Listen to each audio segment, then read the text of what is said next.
আমাদের নির্দেশনা অনুসারে আমরা 24 ঘন্টায় এটার নিরাপত্তার দায়িত্বে কখনো পেট্রোলিং কখনো বা স্ট্যান্ডিং ফোর্স হিসেবে আমরা এখানে দায়িত্বরত থাকবো। আমাদের ঊর্ধ্বতন কর্মকর্তার নির্দেশনা অনুসারে যেভাবে আদেশ আসে আমরা সেভাবে নিরাপত্তার কাজে নিয়োজিত থাকবো। আমরা আশা করছি অত্র এলাকার এ ধরনের কোনো নিরাপত্তাজনিত কোনো ভয় আমাদের নাই। এলাকার লোকজনের সঙ্গে আমরা কথা বলেছি, গণ্যমান্য বিভিন্ন ব্যক্তিবর্গের সাথে, তারাও আশ্বাস দিয়েছেন।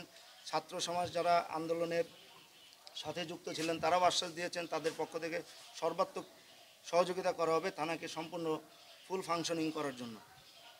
জিবির সিও স্যার আপনাদের কাছে বললেন যেভাবে তারা আইন শৃঙ্খলার বিষয়টি এই এলাকার ভালোভাবে দেখভাল করছেন।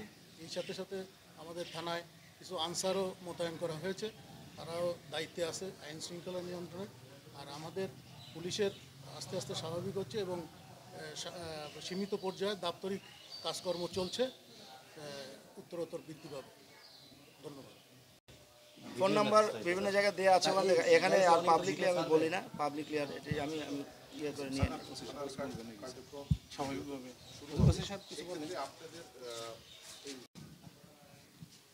আসসালামু আলাইকুম। আপনারা সবাই জানেন বর্তমান চলমান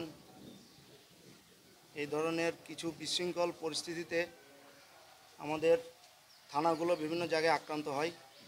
এর প্রেক্ষিতে অন্তর্বর্তীকালীন সরকার এবং আমাদের ঊর্ধ্বতন কর্মকর্তার আদেশে আমরা চুয়াডাঙ্গা ব্যাটালিয়ন সীমান্তবর্তী 2টা থানা মুজিবনগর এবং দর্শনা থানার নিরাপত্তার দায়িত্বে গতকাল থেকে আমরা নিয়োজিত আছি। গত কিছুদিন হলো থানার আভিযানিক এবং প্রশাসনিক কার্যক্রম বন্ধ ছিল। তো আমাদের প্রচেষ্টায় এবং আমাদের পুলিশ বাহিনী সর্বাত্মক প্রচেষ্টায় কিছুটা কাজটা শুরু হওয়ার প্রক্রিয়াধীন। আমরা আশা করছি অল্প কিছুদিনের ভিতরেই আমরা আমাদের পুলিশ বাহিনীকে আমাদের আগের ছন্দে আমরা ফিরে পাব। তারা তাদের সকল প্রকার প্রশাসনিক এবং আভিযানিক কার্যক্রম আগের মতো সুন্দর করে নিয়মতান্ত্রিক উপায়ে দেশের প্রচলিত আইন অনুসারে তারা সততার সাথে তারা কাজ করতে সক্ষম হবে ইনশাল্লাহ। আমরা আশা করছি নতুন বাংলাদেশ গড়তে আমরা সর্বদা আইনশৃঙ্খলা বাহিনী সর্বাত্মক প্রচেষ্টা চালিয়ে যাব।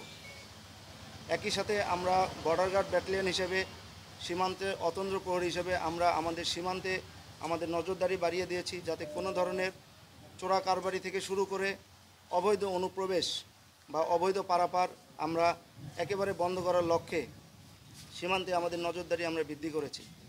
একই সঙ্গে আমি অত্র এলাকার সবাইকে একটা মেসেজ দিতে চাই, সেটা হলো যে কোনো ধরনের অনৈতিক কাজ অথবা এ ধরনের কোনো কাজে যদি কাউকে জড়িয়ে পড়তে দেখেন অথবা কোনো ধরনের কোনো জমায়েত দেখেন, সাথে সাথে আমাদের নিকটস্থ বিওপি অথবা আমাদের ব্যাটালিয়ন হেডকোয়ার্টার আমার নাম্বার মোটামুটি সবার কাছে আছে, আপনারা যোগাযোগ করবেন। আমরা তাৎক্ষণিক আইনশৃঙ্খলা রক্ষার্থে যে কোনো ধরনের ব্যবস্থা গ্রহণ করতে সক্ষম হব ইনশাল্লাহ আপনাদের চেষ্টায়। তো আমরা সবাই সকল স্তর থেকে আমরা আমাদের আইনশৃঙ্খলা রক্ষাকারী বাহিনী, বাংলাদেশ সেনাবাহিনী, বিজিবি, পুলিশ সবাইকে আমরা আমাদের সর্বস্তরের পক্ষ থেকে আমরা সাহায্য করার জন্য এগিয়ে আসব। একই সাথে অত্র এই দর্শনা থানার যে 53 জন পুলিশ সদস্য আছেন তারা সবাই কর্মস্থলে আছেন, 2-1 জন হয়তো বা ছুটিতে আছেন, তারাও জয়েন করবেন।